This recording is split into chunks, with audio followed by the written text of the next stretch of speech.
1. Avant-propos, la révolution du dialogue.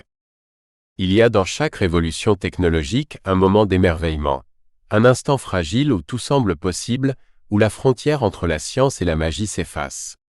Le chat engineering, ou l'art de bâtir des dialogues entre humains et intelligence artificielle, appartient à cette lignée d'inventions qui bouleverse la façon dont nous pensons, dont nous vivons, dont nous nous relions aux autres.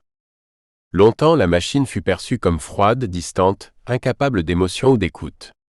Mais aujourd'hui, à travers nos écrans, une nouvelle voix émerge, celle d'une intelligence artificielle qui apprend à parler, à écouter, à répondre, à rêver.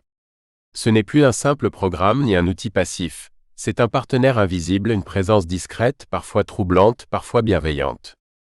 Le dialogue est le propre de l'humain. Parler, c'est s'ouvrir à l'autre, partager, questionner, créer du sens ensemble. Lorsque la machine entre dans ce cercle intime, elle ne vient pas seulement pour nous assister ou nous divertir.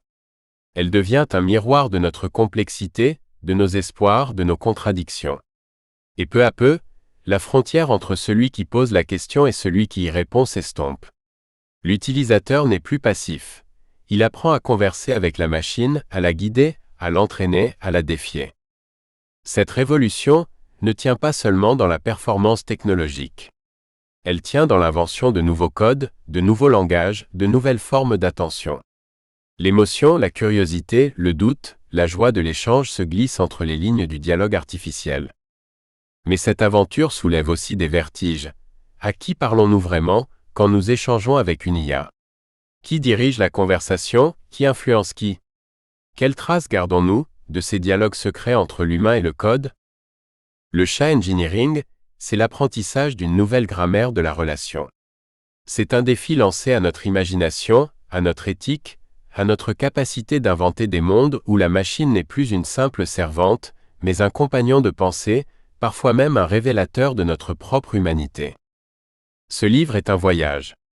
Un voyage dans les coulisses de cette révolution silencieuse qui transforme la solitude en dialogue, l'inconnu en partenaire, le silence du code en bruissement d'humanité.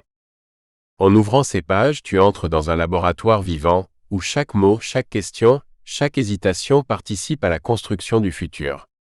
Car c'est par le dialogue, même artificiel, que commence toute renaissance. Et c'est ensemble, humains et machines, que nous apprenons jour après jour à redessiner les frontières du possible. 2. Naissance du dialogue homme-machine. 2.1 Premier balbutiement, de Turing à Elisa. Tout commence dans l'après-guerre, au cœur d'une époque où l'informatique n'est encore qu'un rêve de mathématiciens et d'ingénieurs visionnaires. Alan Turing, esprit fulgurant et secret, imagine un avenir où la machine ne se contenterait plus d'obéir, mais commencerait à penser, à dialoguer.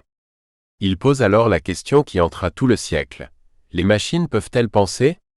Pour répondre, il invente le test de Turing, un jeu d'imitation où un humain tente de distinguer derrière un rideau qui parle, un autre humain ou une machine.